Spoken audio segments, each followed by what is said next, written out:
Tak ada yang menyangka, uang 2.000 perak, nominal yang sering dianggap sepele, hari itu berubah menjadi pemicu ketegangan di tengah jalan.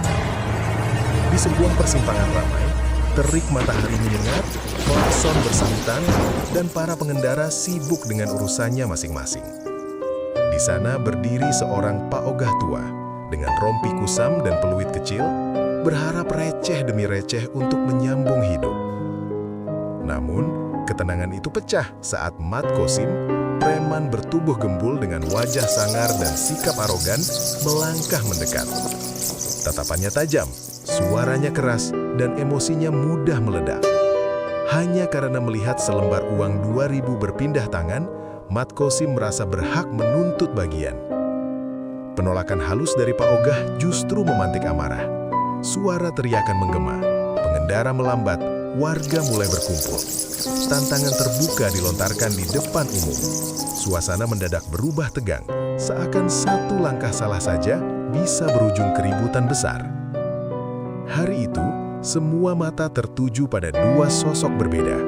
Satu dengan kekuatan fisik dan arogansi, satu lagi hanya bermodal kesabaran dan harga diri. Pertanyaannya, siapa yang akan bertahan ketika uang receh berubah menjadi ujian martabat? Assalamualaikum warahmatullahi wabarakatuh.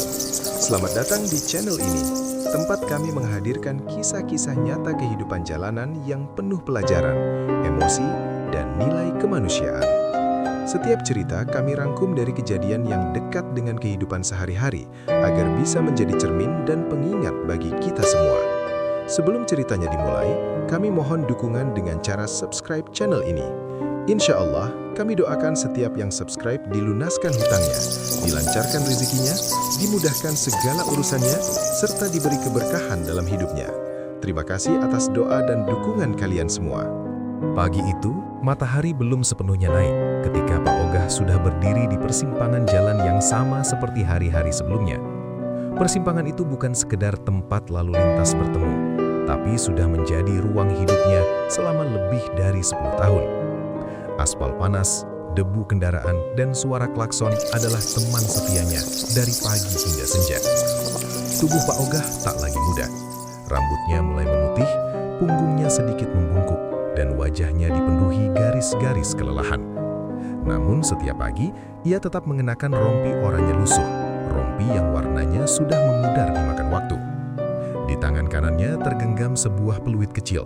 Kadang ia tiup, kadang hanya digenggam sebagai simbol bahwa ia masih berguna. Pak Ogah bukan petugas resmi. Ia tahu betul itu.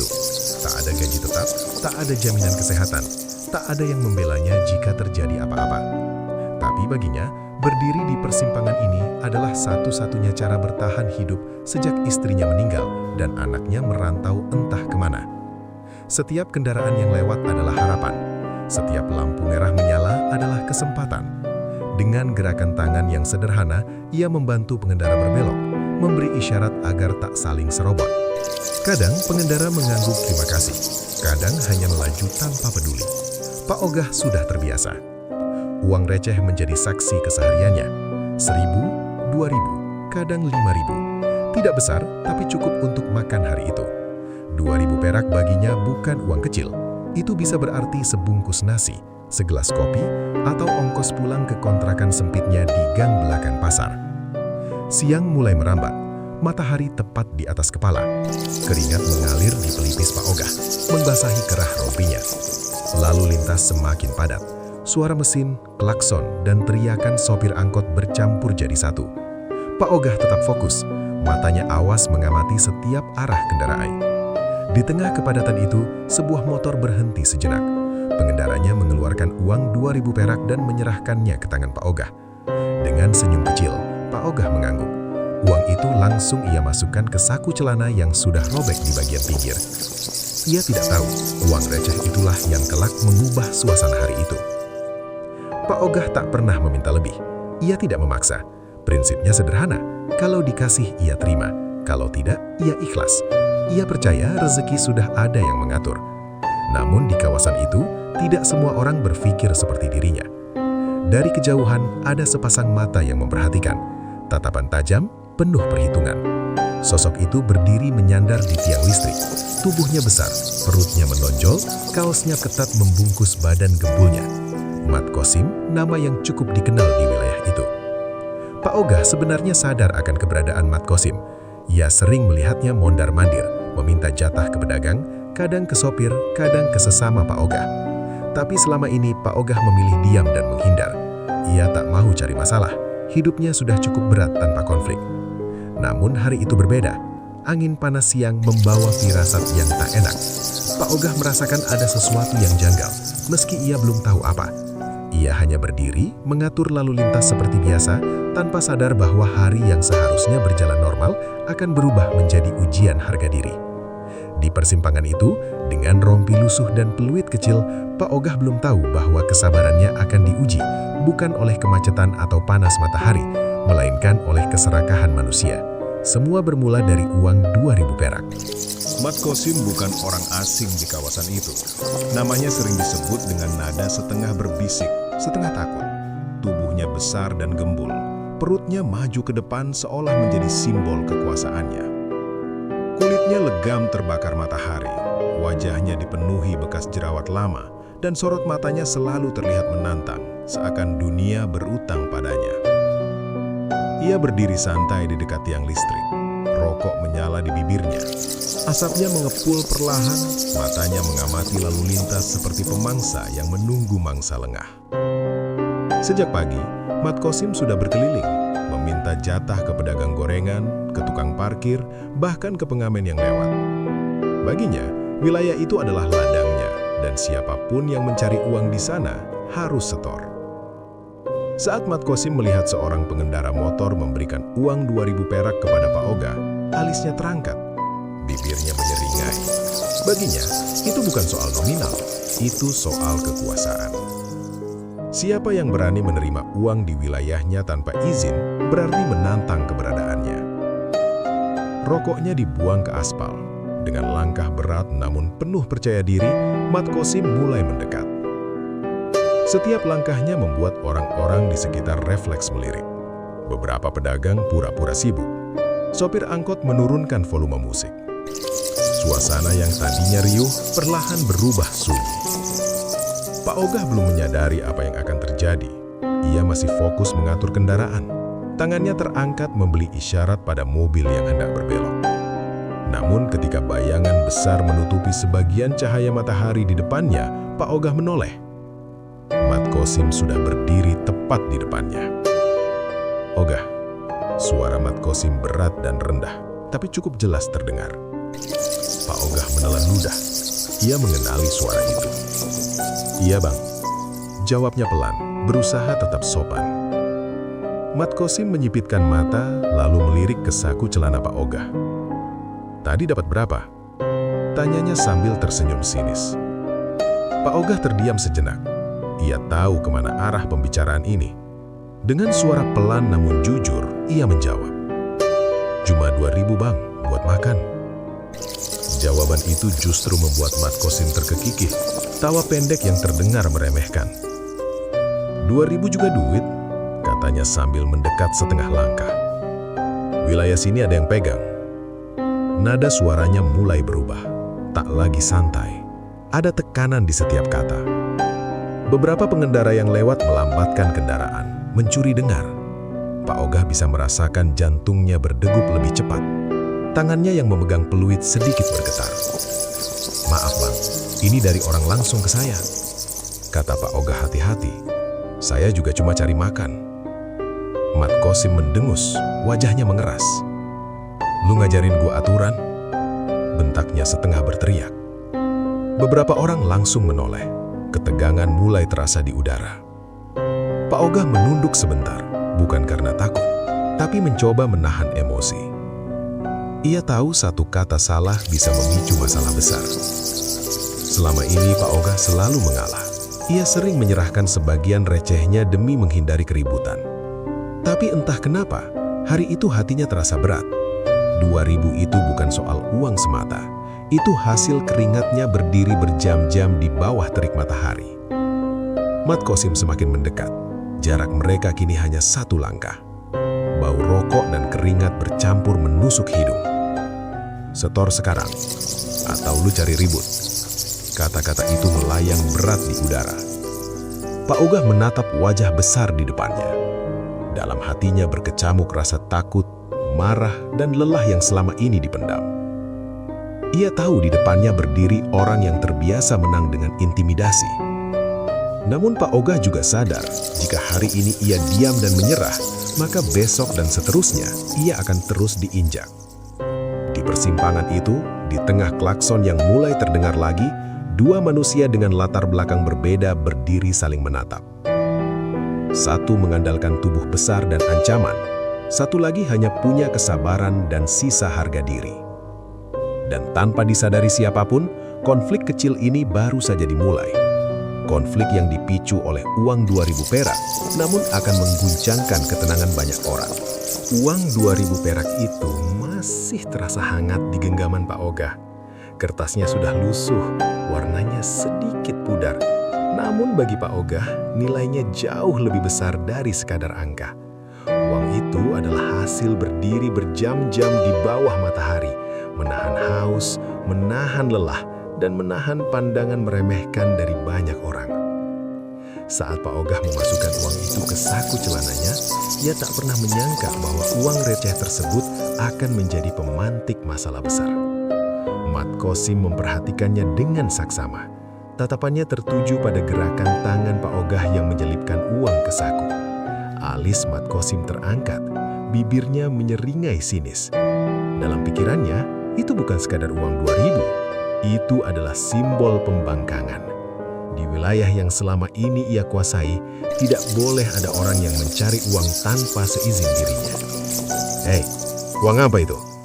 tanya Mat Kosim dengan nada rendah namun menekan. Pak Ogah menoleh perlahan. Jantungnya berdetak lebih cepat. Ia tahu pertanyaan itu bukan sekadar basa-basi. "Dari pengendara, Bang," jawabnya jujur. "Cuma 2.000. "Cuma?" Mat Kosim mendenus. "Lu tahu nggak, di sini semua yang dapat duit setor." Kata setor meluncur begitu saja seolah sudah menjadi aturan baku. Beberapa orang di sekitar mulai memperhatikan. Pedagang kaki lima yang tadinya sibuk, kini pura-pura merapikan dagangan. Sopir angkot melambatkan laju kendaraan. Udara di persimpangan itu berubah tegang. Pak Ogah menarik napas panjang. Tangannya gemetar saat menyentuh saku celananya lagi. Dalam hatinya, ia berperang dengan pikirannya sendiri. Kalau dikasih, selesai. Tapi sampai kapan aku harus terus mengalah? "Bang," ucap Pak Ogah pelan, berusaha tetap sopan. "Saya cuma dapat segini buat makan hari ini." "Makan? Urusan lu. Wilayah tetap wilayah." Ia melangkah lebih dekat. Tubuh gembulnya membuat Pak Ogah refleks mundur setengah langkah. Bau rokok dan keringat menyengat. Beberapa orang mulai menahan nafas. Situasi terasa rapuh, seperti kaca yang siap pecah kapan saja. Tangannya kembali terulur, telapak terbuka. "Kasih," katanya singkat. Pak Ogah menunduk. Jarinya kembali menyentuh uang 2.000 itu. Dalam kepalanya terbayang sepiring nasi sederhana, lauk seadanya dan segelas air hangat di kontrakan kecilnya. Ia juga teringat betapa seringnya ia diperas, betapa seringnya ia memilih diam demi menghindari masalah. Namun hari itu, ada sesuatu yang berbeda. Dadanya terasa sesak, bukan karena takut, tapi karena harga dirinya terasa diinjak. "Maaf, Bang," suara Pak Ogah berdetar. "Yang ini, jangan." Kalimat itu meluncur begitu saja, tanpa rencana, tanpa perhitungan, dan seketika suasana berubah drastis. "Apa lu bilang?" bentak Mat Kosim keras. Suara itu memecah keramaian. Beberapa pengendara berhenti total. Orang-orang mulai berbisik. Ada yang mengeluarkan ponsel, merekam dari jauh. Mat Kosim mendekat lagi. Kini jarak mereka hampir tak ada. "Lu berani nolak gua gara-gara 2.000, katanya dengan mata melotot.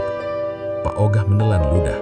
Lututnya gemetar, tapi ia memaksa dirinya tetap berdiri tegak. "Saya nggak bermaksud kurang ajar, Bang. Saya cuma pengen cari makan dengan tenang." Jawaban itu justru menyulit amarah Mat Kosim. Tangannya mengepal, urat di lehernya menegang. "Lu cari makan di wilayah gua? Lu pikir gua bercanda?" Kerumunan makin tebal. Beberapa warga mulai merasa tidak nyaman. Mereka melihat jelas ketidakadilan yang terjadi. Seorang lelaki tua ditekan hanya karena uang receh, namun ketakutan masih menahan mereka untuk bertindak. Pak Ogah merasakan tatapan orang-orang di sekelilingnya. Ada rasa malu, tapi juga ada tekad. Ia sadar, mundur sekarang berarti membuka pintu penindasan selamanya. Kalau 2.000 ini saya kasih, besok-besok saya harus kasih terus. Saya capek banget. Kalimat itu membuat suasana semakin panas. Mat Qasim terdiam sesaat, lalu tersenyum dingin. Oh, jadi lu nantang gua. Padahal Pak Ogah tidak berniat menantang siapapun. Ia hanya ingin mempertahankan haknya yang paling dasar. Namun di telinga Mat Qasim, penolakan itu adalah tantangan terbuka. Di bawah terik matahari, di persimpangan yang semakin dipadati orang, uang 2.000 perak kini telah berubah menjadi sumber konflik.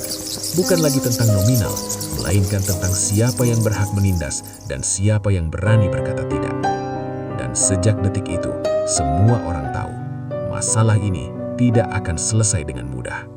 Ucapan Mat Qasim menggantung di udara. Jadi lu nantang gua? Kalimat itu bukan pertanyaan, itu ancaman. Suasana persimpangan berubah drastis. Klakson yang tadinya bersahutan, kini terdengar terputus-putus. Beberapa pengendara memilih berhenti lebih lama, pura-pura macet, hanya untuk menyaksikan apa yang akan terjadi. Orang-orang yang tadinya ragu, kini mulai membentuk lingkaran tak kasat mata di sekitar Pak Ogah dan Mat Qasim. Pak Ogah bisa merasakan semua tatapan itu. Dadanya sesak, tangannya dingin oleh keringat. Ia tidak pernah berniat menantang siapapun. Namun dalam situasi ini, diam justru dianggap kelemahan. Saya nggak nantang, Bang, kata Pak Ogah akhirnya. Suaranya pelan tapi jelas. Saya cuma pengen kerja tanpa diganggu. Mat Qasim tertawa keras, tawa yang penuh ejekan dan sengaja dibuat agar semua orang mendengar. Dengar tuh, katanya sambil menoleh ke sekitar. Dia mau kerja tanpa aturan di wilayah gua. Beberapa orang saling pandang. Ada yang menggeleng pelan, ada yang mengepalkan tangan menahan emosi. Namun belum ada yang berani bicara. Mat Qasim melangkah satu langkah ke depan, membuat Pak Ogah refleks mundur. Lu tahu akibatnya kalau bikin gua malu di depan orang? Bisiknya cukup keras untuk didengar Pak Ogah. Ancaman itu membuat tengkuk Pak Ogah merinding. Namun kali ini ia tidak menunduk. Ia menatap balik, meski matanya sedikit berair. Saya juga manusia, Bang, katanya lirih. Saya juga punya harga diri. Kalimat itu menjadi titik balik. Mat Qasim terdiam sejenak, lalu wajahnya memerah. Harga dirinya sebagai preman terusik. Di hadapan banyak orang, seorang Pak Ogah berani bicara tentang martabat. Itu tidak bisa diterima. Kurang ajar lu, bentaknya keras. Suaranya menggema. Beberapa orang tersentak. Seorang ibu penjual minuman menutup mulutnya cemas. Sopir angkot turun setengah badan dari pintu, bersiap kalau keadaan makin buruk. Mat Qasim mengangkat tangannya, menunjuk wajah Pak Ogah. Mulai hari ini, lu nggak usah berdiri di sini lagi, ancamnya. Kalau masih bandel, tanggung akibatnya. Kalimat itu seperti palu yang menghantam hati Pak Ogah. Persimpangan itu adalah satu-satunya tempat ia mencari nafkah. Jika ia diusir, ia tak tahu harus kemana. Namun justru di titik itu, keberanian Pak Ogah muncul. Bukan keberanian melawan dengan fisik, tapi keberanian untuk tidak tunduk pada ketakutan. Kalau memang saya salah, silahkan lapor, kata Pak Ogah pelan. Tapi kalau cuma mau ambil hak saya nggak bisa. Kerumunan mulai bergemuruh. Bisik-bisik terdengar jelas. Beberapa orang mengangguk setuju. Ada rasa simpati yang mulai berubah menjadi keberanian kolektif. Mat Qasim menyadari situasi tidak sepenuhnya di pihaknya. Namun egonya terlanjur terbakar. Ia mengepalkan tangan. Urat-urat di lengannya menegang. Lu cari masalah besar, Ogah, katanya dengan suara rendah penuh ancaman. Udara terasa berat. Semua orang menahan nafas. Tak ada yang tahu apakah detik berikutnya akan diisi pukulan, dorongan, atau keributan besar. Di tengah persimpangan itu, di bawah terik matahari dan sorot mata puluhan orang, sebuah tantangan terbuka telah terjadi. Bukan lagi soal uang 2.000 perak, bukan lagi soal wilayah. Ini sudah menjadi pertarungan harga diri melawan arogansi. Dan semua orang sadar, badai belum benar-benar datang, tapi dari langit sudah menghitam. Persimpangan itu kini tak lagi sekadar tempat lalu lintas bertemu. Ia berubah menjadi arena ketegangan.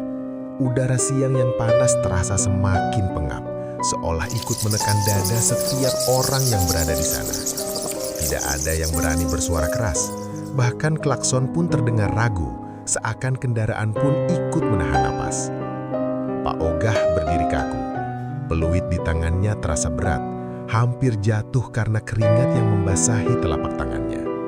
Matanya menatap lurus ke depan, berusaha terlihat tenang meski jantungnya berdetak tak beraturan.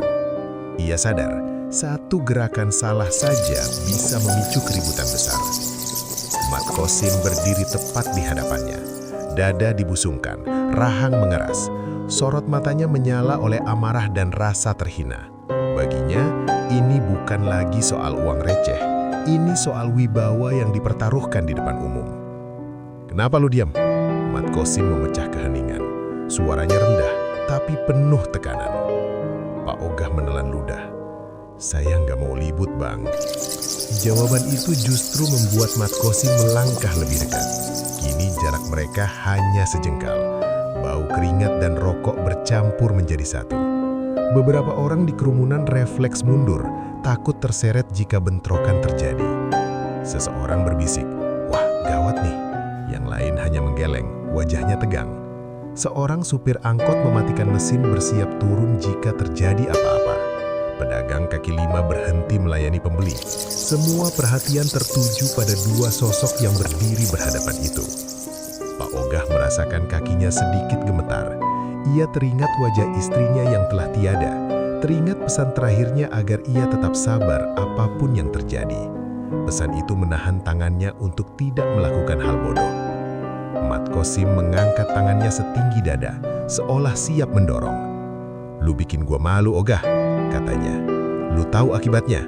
Pak Ogah menghela napas panjang. "Kalau saya salah, silahkan hukum saya," jawabnya lirih. "Tapi jangan rampas hak saya." Kalimat itu membuat suasana semakin tegang. Beberapa orang mulai mengepalkan tangan. Simpati terhadap Pak Ogah semakin terasa. Namun ketakutan pada Mat Qasim masih membayangi. Seorang pedagang tua akhirnya berani bersuara pelan. "Udah Bang, cuma 2.000. Namun Mat Qasim langsung melotot ke arahnya. Pedagang itu pun kembali diam. Detik demi detik berlalu seperti jam yang berjalan lambat. Matahari tepat di atas kepala. Keringat menetes dari dahi Pak Ogah ke aspal. Semua orang menunggu. Apakah tangan akan melayang atau akal sehat akan menang? Di persimpangan itu, suasana benar-benar mencekam. Tak ada yang tahu bagaimana akhirnya.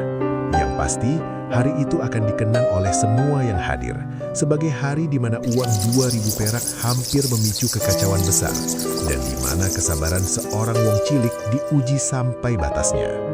Kesunyian di persimpangan itu terasa menakutkan. Tidak ada yang berani bergerak lebih dulu.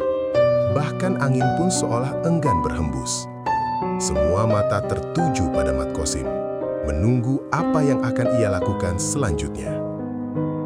Mat Qasim menghela napas panjang, lalu menyeringai dingin. Senyum itu bukan tanda reda, melainkan pertanda bahwa amarahnya berubah menjadi ancaman nyata. "Lu tahu kenapa orang-orang di sini diem?" katanya sambil melirik kerumunan. "Karena mereka tahu siapa gua." Nada suaranya penuh kesombongan. Ia melangkah memutar, seolah ingin memastikan semua orang melihat posisinya sebagai penguasa wilayah. "Gua bisa bikin hidup lu susah," lanjutnya. "Gua bisa usir lu dari sini, bahkan lebih." Kata-kata itu menancap di dada Pak Ogah. Ia membayangkan dirinya tak lagi berdiri di persimpangan itu, tak punya tempat mencari makan. Namun ketakutan itu ia telan dalam-dalam. "Ancaman gak bikin saya kenyang, Bang," jawab Pak Ogah pelan. Suaranya gemetar, tapi matanya tetap menatap. Kerumunan terkejut. Beberapa orang saling pandang. Kalimat itu sederhana, tapi berani. Mat Qasim berhenti melangkah. Wajahnya mengeras. "Apa lu bilang?" bentaknya. Pak Ogah menegakkan tubuh. Untuk pertama kalinya sejak konflik dimulai, ia berbicara dengan suara sedikit lebih tegas. "Saya cuma mau kerja, Bang. Kalau Bang mau ambil, silahkan ambil badan saya sekalian."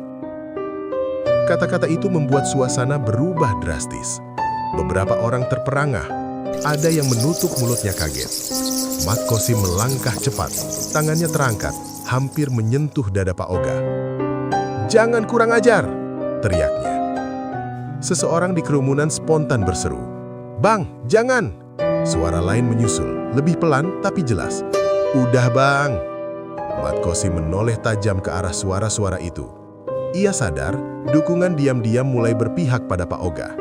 Namun egonya terlanjur terbakar. Ia kembali menatap Pak Oga, matanya merah. "Lu pikir gua takut sama orang-orang ini?" katanya dengan nada menghina. Pak Oga menggeleng pelan. "Saya gak minta siapapun bela saya," katanya. "Saya cuma minta diperlakukan sebagai manusia." Kalimat itu menghantam lebih keras daripada teriakan. Mat Qasim terdiam sesaat. Rahangnya mengeras, tangannya mengepal, urat-uratnya menonjol. Semua orang menahan nafas, menunggu apakah pukulan akan melayang. Situasi kini berada di ambang ledakan. Satu langkah maju, satu dorongan kecil, dan keributan besar tak bisa dihindari. Di persimpangan itu, di tengah panas dan tatapan tegang, ancaman telah berubah menjadi sesuatu yang sangat nyata. Bukan hanya ancaman kehilangan uang, tapi ancaman terhadap keselamatan dan martabat manusia. Dan semua orang tahu, jika tidak ada yang menghentikan, bab selanjutnya bisa berujung kekerasan. Di tengah ketegangan yang nyaris meledak, Pak Ogah justru menarik napas panjang. Bukan napas orang putus asa, melainkan napas orang yang sudah sampai pada batas takutnya. Ketika rasa takut habis, yang tersisa hanyalah keberanian yang lahir dari kelelahan batin. Ia menurunkan peluit dari tangannya dan menggenggamnya erat, seakan benda kecil itu adalah pengingat jati dirinya. Pak Ogah melangkah setengah langkah ke belakang, bukan untuk mundur, tetapi untuk berdiri lebih tegak. "Bang Qasim," katanya pelan, namun terdengar jelas di antara kerumunan. "Saya berdiri di sini bukan buat melawan siapapun." Nada suaranya tidak tinggi, tidak menantang, justru tenang, dan itulah yang membuat semua orang terdiam. "Saya berdiri di sini karena nggak punya pilihan lain," lanjutnya. "Kalau saya salah, hukum saya. Tapi kalau saya benar, jangan injak saya." Kata-kata itu meluncur tanpa emosi berlebihan. Justru ketenangan itulah yang membuat ancaman Mat Qasim terasa berkurang. Kerumunan mulai bergerak sedikit lebih dekat. Beberapa orang mengangguk pelan, merasakan ketulusan dalam suara Pak Ogah. Mat Qasim mengerutkan kening. Ia terbiasa menghadapi teriakan dan perlawanan kasar, bukan ketenangan seperti ini. Untuk sesaat, ia kehilangan kata-kata. "Saya nggak minta dilindungi," lanjut Pak Ogah. "Saya cuma minta dihargai sebagai orang yang cari makan halal." Kalimat itu seperti cermin yang dipaksakan ke hadapan Mat Qasim. Beberapa warga mulai berbisik lebih berani. Ada yang berkata, "Iya bang, kasihan." Yang lain menimpali, "Bener itu." Mat Qasim melirik ke sekitar. Tatapan orang-orang tak lagi dipenuhi rasa takut semata. Ada keberanian kecil yang mulai tumbuh. Ia sadar, jika ia terus memaksa, situasinya bisa berbalik melawannya. "Lu pinter ngomong sekarang, tapi jangan pikir gua kalah." Pak Ogah mengangguk pelan. "Saya juga nggak nyari menang, Bang," jawabnya. "Saya cuma mau pulang dengan kepala tegak." Kata-kata itu menusuk lebih dalam daripada makian. Kerumunan kini jelas berpihak. Tidak ada sorak, tidak ada teriakan, hanya keheningan yang menghakimi. Di persimpangan itu, untuk pertama kalinya sejak konflik dimulai, kekuatan tak lagi sepenuhnya berada di tangan yang paling besar dan paling keras. Keberanian yang lahir dari ketenangan mulai mengambil alih, dan semua orang merasakan arah cerita mulai berubah. Keheningan yang tercipta setelah ucapan Pak Ogah terasa berbeda. Bukan keheningan karena takut, melainkan keheningan sebelum keberanian kolektif muncul ke permukaan. Satu persatu orang di kerumunan mulai saling pandang, seakan mencari isyarat bahwa sudah waktunya bersuara. Seorang bapak pedagang gorengan akhirnya melangkah maju setengah langkah. Suaranya tidak keras, tapi cukup jelas. "Bang, orang tua ini cuma cari makan." Ucapan itu seperti membuka pintu. "Iya bang," sahut yang lain. "Cuma 2.000 kok dibikin ribut?" Mat Qasim menoleh tajam. Matanya menyapu wajah-wajah yang kini tak lagi menunduk. Ia terbiasa ditakuti, bukan dipertanyakan. Nada bicaranya meninggi, tapi kali ini terdengar kurang meyakinkan. "Lu semua mau ikut campur?" bentaknya. Namun tidak ada yang mundur, justru semakin banyak yang maju selantah. Seorang sopir angkot turun sepenuhnya dari kendaraannya. "Kita sama-sama cari makan bang," katanya tegas. "Jangan ditekan begitu." Beberapa pengendara motor mematikan mesin. Seorang ibu penjual minuman mengangguk kuat, wajahnya penuh simpati. Kerumunan kini menjadi perisai hidup di sekitar Pak Ogah. Pak Ogah sendiri terdiam, matanya berkaca-kaca. Ia tak menyangka, di saat terlemahnya, justru orang-orang biasa yang berdiri bersamanya. Mat Qasim merasakan perubahan itu. Ia sadar, jika ia bertindak kasar sekarang, konsekuensinya bisa lebih besar. Bukan hanya masalah kecil, tapi urusan panjang dengan banyak orang. "Gua cuma minta hak gua," katanya, nadanya menurun. Seorang warga menjawab, "Hak bang bukan ambil hak orang lain." Kalimat itu seperti pukulan telak. Mat Qasim terdiam. Wajahnya memerah, bukan hanya karena marah, tapi karena kehilangan kendali. Di persimpangan itu, kekuasaan yang selama ini berdiri di atas ketakutan mulai runtuh. Warga yang biasanya diam, kini berdiri sejajar. Tidak ada teriakan, tidak ada kekerasan, hanya keberanian sederhana yang tumbuh bersama. Dan di tengah kerumunan itu, Pak Ogah berdiri dengan kepala tegak, menyadari satu hal penting. Ia tidak sendirian. Mat Qasim berdiri kaku di tengah persimpangan yang kini terasa asing baginya. Tatapan orang-orang di sekelilingnya tak lagi menunduk, tak lagi menghindar. Yang ia lihat sekarang adalah mata-mata yang berani menatap balik, tenang tapi tegas. Untuk pertama kalinya, Mat Qasim merasa kehilangan pijakan. Ia menelan ludah, dadanya masih naik turun, tapi suaranya tak lagi sekeras tadi. "Gua nggak salah," katanya, lebih seperti pembelaan daripada ancaman. Tak ada yang menyahut. Keheningan kali ini benar-benar menekan. Bukan keheningan yang bisa dipecahkan dengan teriakan, melainkan keheningan yang menghakimi. Mat Qasim melirik Pak Ogah. Lelaki tua itu berdiri dengan wajah lelah namun tenang. Tidak ada rasa menang di sana. Tidak ada ejekan, hanya keteguhan. Itu justru membuat Mat Qasim merasa lebih kecil. Beberapa ponsel masih terangkat. Ia sadar, setiap gerakannya kini diperhatikan, direkam, dan bisa menjadi bumerang. Ego yang tadi membara perlahan padam, digantikan rasa ragu. "Udahlah bang," terdengar suara dari kerumunan. "Iya bang, malu kalau diterusin." Kata malu menghantam paling keras. Mat Qasim menghela napas panjang. Bahunya yang tadi dibusungkan kini turun perlahan. Ia menyadari permainan kekuasaan hari itu tidak lagi berpihak padanya. "Ogah," katanya pelan, hampir tak terdengar. Pak Ogah menatapnya, menunggu. "Gua nggak mau ribut," lanjut Mat Qasim. Kalimat itu terasa berat keluar dari mulutnya. Tanpa menunggu jawaban, Mat Qasim melangkah mundur satu langkah, lalu dua. Tatapannya menghindar. Ia berbalik, berjalan menjauh dari persimpangan dengan langkah cepat, namun tidak lagi angkuh. Kerumunan terdiam sesaat, lalu perlahan mengendur. Tidak ada sorak kemenangan, tidak ada ejekan. Yang ada hanyalah rasa lega. Pak Ogah menghembuskan napas panjang. Lututnya terasa lemas. Ia menyadari ia baru saja melewati ujian besar, bukan dengan pukulan, tapi dengan keteguhan hati. Di hari itu, preman gembul yang biasa ditakuti pergi dengan kepala tertunduk, dan seorang Pak Ogah sederhana berdiri sebagai pemenang, bukan karena kekuatan, melainkan karena keberanian untuk tidak tunduk pada ketidakadilan. Kisah ini mengajarkan kita bahwa keberanian sejati tidak selalu ditunjukkan dengan kekerasan atau suara paling keras, melainkan dengan keteguhan hati untuk tetap berdiri di jalan yang benar, meski berada di posisi paling lemah. Pak Ogah bukan orang berkuasa, bukan pula orang berpunya. Ia hanya seorang lelaki sederhana yang ingin mencari makan dengan cara halal.